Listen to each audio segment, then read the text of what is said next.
বর্ষা হাতে ভরসা পায়ে সদাই নিরুদ্দেশ হওয়ার চেষ্টা করলে আইন রক্ষাকারী সংস্থার খপ্পরে পড়ার সম্ভাবনাই বেশি। আমি নির্বিবাদী মানুষ, মুরগি কাটা দেখলেই মন খারাপ হয়ে যায়। তবে ছোটবেলায় নিজেকে বীরপুরুষ ভাবতে মন্দ লাগতো না।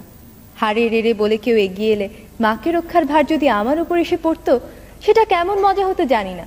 কিন্তু আমার অধ্যাপিকা মা গায়ে এক রত্তিও সোনা পড়েন না, সুতরাং কল্পনার সেই বীরপুরুষ বেশি দিন টিকতে পারেনি।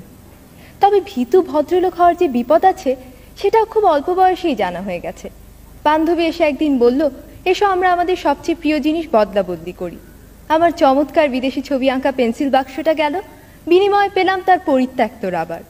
শুনে সবাই হেসে বলল, একটু চালাক চতুর হতে হয়। কিন্তু আমার খুব দুঃখ হলো যখন দেখলাম ও আর আমার কাছে আসছে না। একবার এক আবৃত্তি প্রতিযোগিতায় যোগ দিলাম। কাছ থেকে সংস্কৃতি অঙ্গনে সব পরিচিত তারকাদের দেখে চমকিত হলাম, কিন্তু আমার পালা আসার সঙ্গে সঙ্গে শুরু হলো তাদের চা খাওয়ার পর্ব। কারো আর প্রতিযোগীর দিকে দৃষ্টি নেই। এত দুঃখ হলো, কয়েক মুহূর্তের জন্য বেদুইন হয়ে যাওয়ার ইচ্ছে হয়েছিল হয়তো। পরে ভাবলাম, তারকারাও তো রক্ত মাংসেরই মানুষ। বেচারা জন লেনন তো খ্যাপা ভক্তের হাতে প্রাণই দিয়ে দিলেন। সুতরাং তারকা হওয়ার স্বপ্নও বাদ। কিন্তু একটা প্রতিযোগিতা কিছুতেই এড়ানো যায় না। অনেক খাটুনির পরও পরীক্ষার হলে বসে মনে হচ্ছিল বড় নড়বড়ে পরীক্ষার্থীরা আসনটা, যে কোনো অপ্রত্যাশিত ব্যাপারই ঘটে যেতে পারে। হলেও তাই, কম্পিউটারের কুয়াশায় হারিয়ে গেলাম। আমার বাবা তার খেয়ালি কম্পিউটারকে কষে চড় মেরে ঠিক রাস্তায় নিয়ে আসেন।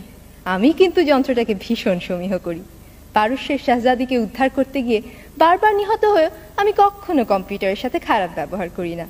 I still believe in the system.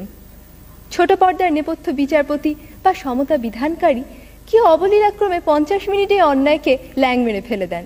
কিন্তু বাস্তবে যেখানে ভালো মন্দের সীমানা অস্পষ্ট, সেখানে সবাই নিজেকে অভ্রান্ত ভেবে যদি নিয়ম ভাঙার খেলা শুরু করে, তাহলে মাঠ ছেড়ে ঊর্ধ্বশ্বাসে পালাবে বেচারা দর্শক। ইহার চেয়ে হতেম যদি না, আমি তো ভালোই আছি একটা ভীতু সাধারণ মেয়ে হিসেবে। আমার মধ্যে কোনো দুরন্ত আশা নেই, ন্যায়দণ্ডধারী মহাবীর বা চতুর্মুখর মেধাবী মুখ হওয়ার উচ্চাকাঙ্ক্ষা নেই। একজন সৎ, পরিশ্রমী, বিবেকবান মানুষ হতে পারলেই আমি খুশি। ছেড়ে দিয়ে আমি জিতে যেতে চাই। ধন্যবাদ।